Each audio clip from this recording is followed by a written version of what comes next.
Welcome to chapter 6 of the book of Zechariah, a vision of the 4 chariots and the horses. It begins, "And I turned and lifted my eyes," that would be Zechariah, "and beheld. And behold, 4 chariots were going forth from out of the midst of 2 mountains, and the mountains were of brass," mountains of brass.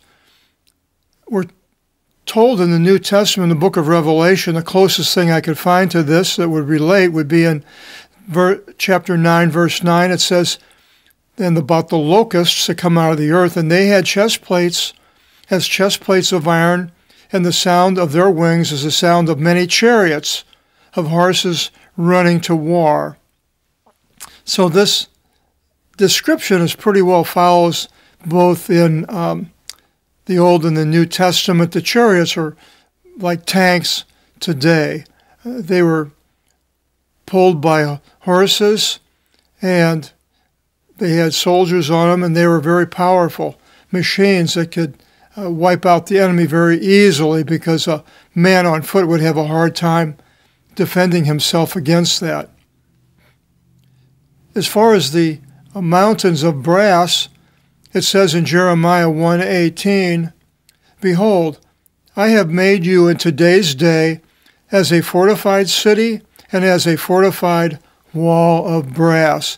So the mountains of brass shows strength of structure, more or less. And these chariots are going forth from some type of a structure that has 2 hills, and exactly where it is or what it is, I really don't know. The best I can do is come up and show things that are in the New Testament that are related to these words, like brass and mountains and so forth. In verse 2, it says, "With the first chariot, horses were reddish." Now, we have 4 other horses, and they are, all of them are told where they're going, except for the reddish horse. For some reason, it doesn't tell us where it's going.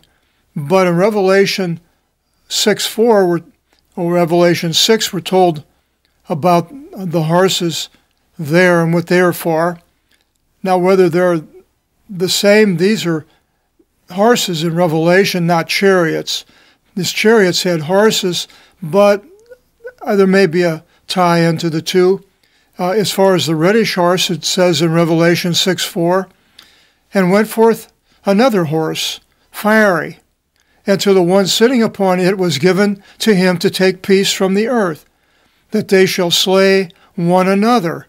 And was given to him a great sword," and the battle is coming, Armageddon and so forth, I believe, is the key is they shall slay one another. The enemy will kill themselves, as they have in many places in the Old Testament. So when Israel is attacked, they may think they have the control or the armament to defend themselves, or they may not. But God will then step in, and he would rather have them rely upon him than their armaments, I'm sure. Now, 6:3, it says, "And with the horses, black horses." The black horses, it says a little bit here, they go to the land of the north, and they cause rest for his rage. And in Revelation 6:5, it says, "And when he opened the 3rd seal, I saw the 3rd living creature, saying, Come and see. And I saw, and behold, a black horse, and the one sitting upon it, having a yoke balance scale in his hand," and more or less justice has that yoke balance scale. That's the closest I could think that that's what it was relating to. So you have the black horse in both Revelation and Zechariah. 6:3, "And with the 3rd chariot, white horses." The white horses, we see, went after the black horses, it'll tell us later here, and it caused rest for his rage. Now, the white horse in 6:2 of Revelation says, "And I saw, and behold, a white horse, and the one sitting upon it, having a bow, and was given to him a crown. And he went forth overcoming, and that he should overcome." So all has to do with war and violence. And then it ends up in 3 with the fourth chariot, spotted and dapple gray horses. Now, that's 5, because we have the reddish horse, but it says the fourth horse is very interesting structure. Why isn't the reddish horse mentioned here?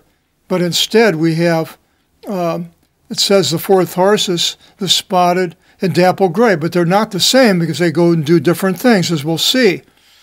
And in Revelation 6:8, we don't have a spotted or dapple gray, but we have what says in 6:8, "And I saw, and behold, a pale horse, chloros in Greek, chloroform, greenish, and the one sitting upon it, his name was Death." And then in verse 4, it continues, "And I responded and said to the angel speaking with me, What are these, O Lord? And the angel answered, the one speaking with me, and said, Well, these are the 4 winds of the heaven, and they go forth to stand beside the Lord of all the earth." The winds of heaven, the horses and the winds of heaven. The 4 winds of heaven, the only place I could see that was in Revelation 7:1, where it says, it's very close, "And after this I saw 4 angels standing upon the 4 corners of the earth, holding the 4 winds of the earth, that they should not blow wind upon the earth, nor upon the sea, nor any tree."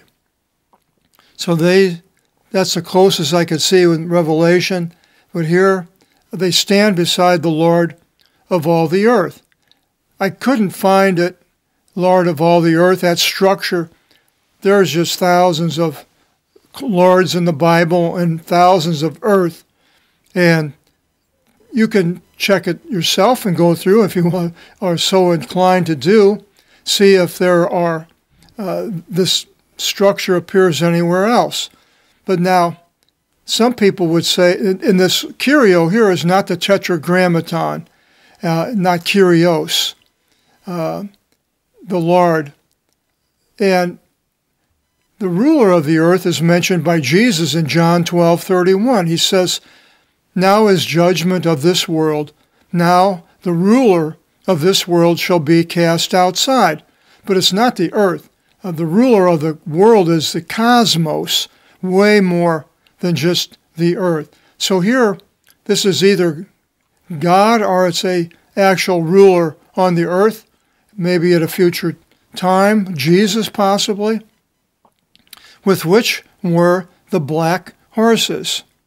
Now we mentioned the black horses. They went forth upon the land of the north, and the white, they went forth after them, after the black, to the north. And the spotted, see now it separates it. The spotted, they went forth upon the land of the south. And the dapple gray, they went forth and looked to travel about the earth. So the dapple gray and the spotted were said the 4th horses, but they do different things, and it doesn't mention the reddish. Isn't that interesting? I'm not exactly sure why that whole structure is like that. I'm sure there's a purpose, but I don't know of it anymore. And he said, "Go and travel about the earth," and I think that would be the angel. And they traveled about the earth. Now the earth is feminine, gin, or gi in the nominative. So that's important here. And then in verse 8, "And he yelled out and spoke to me, saying," that would be the angel, "Behold, the ones going forth upon the land of the north, the black and the white, cause rest from my rage in the land of the north." Now, the north of Israel would be Lebanon, and then Syria, Turkey, and Russia, Soviet Union of my youth. And so this attack against the north by the black horses and followed by the white after the end of that battle, apparently. And then 9, it says, "And came to pass the word of the Lord to me, saying," well, take the ones from out of the captivity from the rulers. Now, when this is happening, the captivity, Babylon, the captivity now in 48 of the people all spread out throughout the world, or a future time, possibly, don't know which one, but take them, and from her profitable ones, and from the ones recognizing her. Now, her, twice we see her, and you shall enter in that day into the house of Josiah son of Zephaniah. So the her, well, now this is where our analytical lexicon of the Apostolic Bible comes in handy. And here it is here. And the analytical lexicon, if you looked up all the nouns to find out who the her is a pronoun, personal pronoun, and it will modify or reflect on a noun that would be feminine because it says her.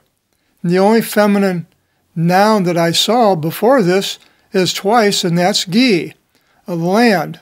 So I assume that's what it is. So take the ones from out of the captivity from the rulers, from the land's profitable ones, and from the ones recognizing this land, apparently. And you shall enter in that day into the house of Josiah, the son of Zephaniah, having come from out of Babylon. Zephaniah wrote the book of Zephaniah. He had a son named Josiah, and you shall enter into the house of Josiah, who came out from Babylon. And you shall take silver and gold, and you shall make Stephanos, crowns, not Kronos, which is a crown. The word crown comes from Stephen. Stephan comes from this word, and it's like a laurel wreath that they put around their head in victory of some sort. And it says, and shall place. Now, I took the them out because there is no them. Why I felt like they were going to put these crowns upon the head of Joshua, the son of Josedek, the great priest. So they're crowning the priest, and with a victory crown, not with any other type of a crown.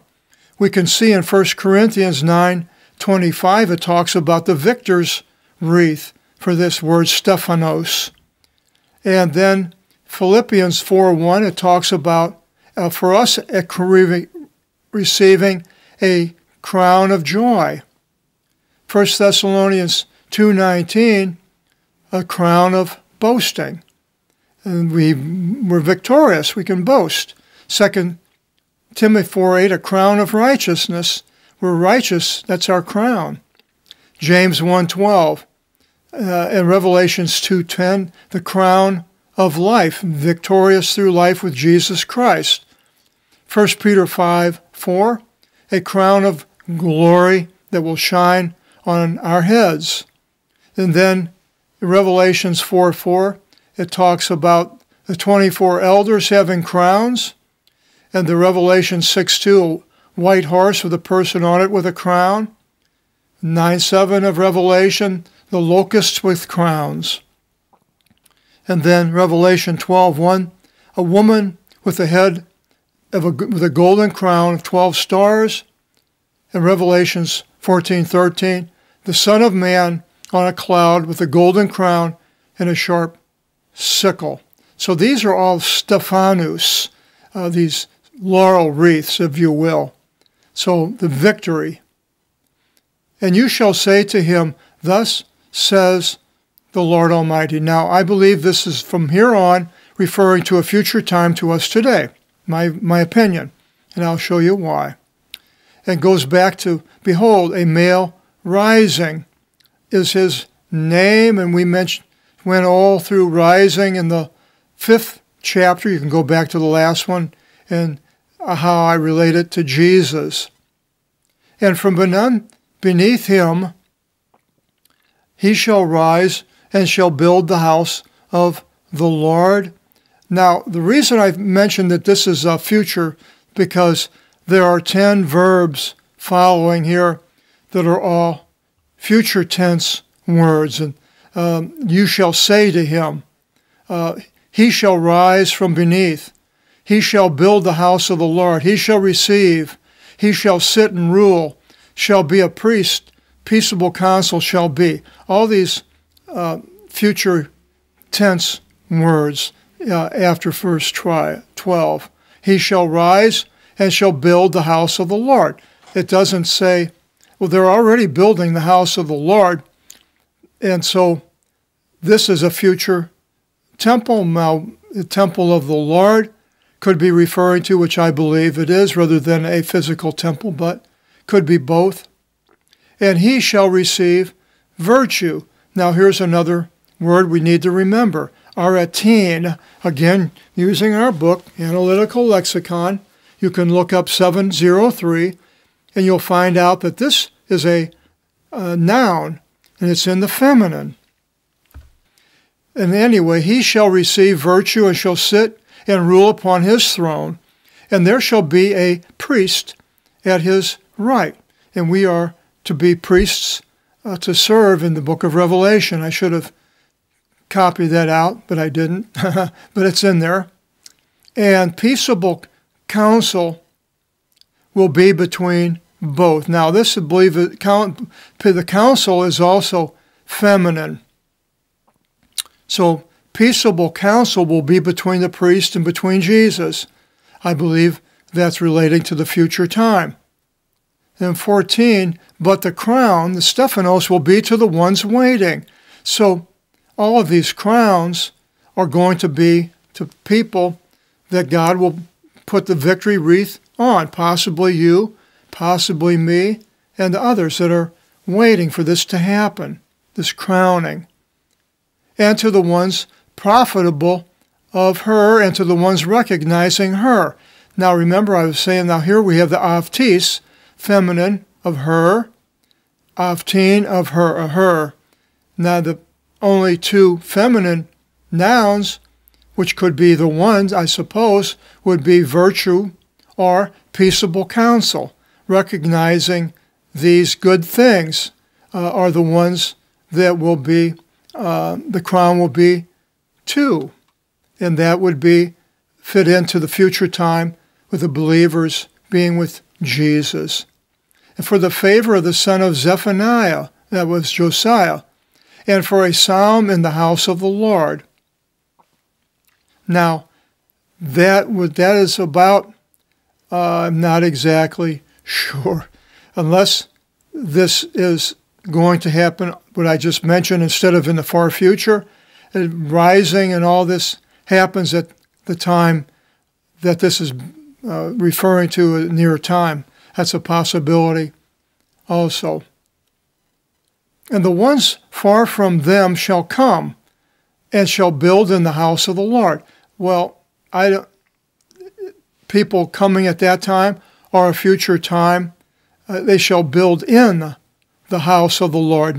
They're not going to build the house of the Lord, so they'll build in the house of the Lord. And that to me fits more with Jesus, doing the things that he would have, as him being the house of the Lord. And you shall know, for the Lord Almighty has sent me to you. Now, who is the you? Zechariah or us? Emas. Well, 1473, I believe that's plural. So we look up 1473 here. I have it marked because I always go to it. And so here in our book, I know you probably won't pick it up, but 1473, Emas is plural. So isn't that interesting? It's not Zechariah, I don't think, as it would have been singular. And so let's go, and says, and you shall know, for the Lord you shall know. Now, I didn't look up, I could see if that was plural or not. For the Lord Almighty has sent me to you. Well, I will. 1097. There it is. second person plural. So, you shall know, plural, for the Lord Almighty has sent me to you, plural. Now, without the Apostolic Bible, and you had a King James, you would never know who it's talking about if you only had the English, because the second person person singular and plural is both you and English. The early King James had ye and thou, I think, something like that. But the Apostolic Bible Analytical Lexicon, to me, is indispensable. It's available in our bookstore and downloaded also. So, you plural shall know, for the Lord Almighty has sent me to you plural, and it will be as if one's listening should have listened to the voice of the Lord your God, and us, exactly, we are listening right now to the voice of the Lord God, except it's not, the voice is not coming through the air to us, but it's coming through the writing. Now, a voice coming from a person can go into a, like I'm doing right here, it goes into a metal microphone. And then the microphone has a wire, and the wire goes to the computer. And the computer shows it out on a screen. So basically, you're reading my voice. Well, you're not. You're listening to it. But if you didn't have the microphone, you can still read through the words that are written down, just as you would hear them. You have inflections with sound, but you don't have that with voice, because it could say, and it will be as if when listening, you should have listened to the voice of the Lord your God. Or it could be, and it will be as if one listening should have listened to the voice of the Lord your God. Or you can make it into a question. Oh, will it be? Because it will be, you could turn it around. Will it be as if one's listening should have listened to the voice of the Lord your God?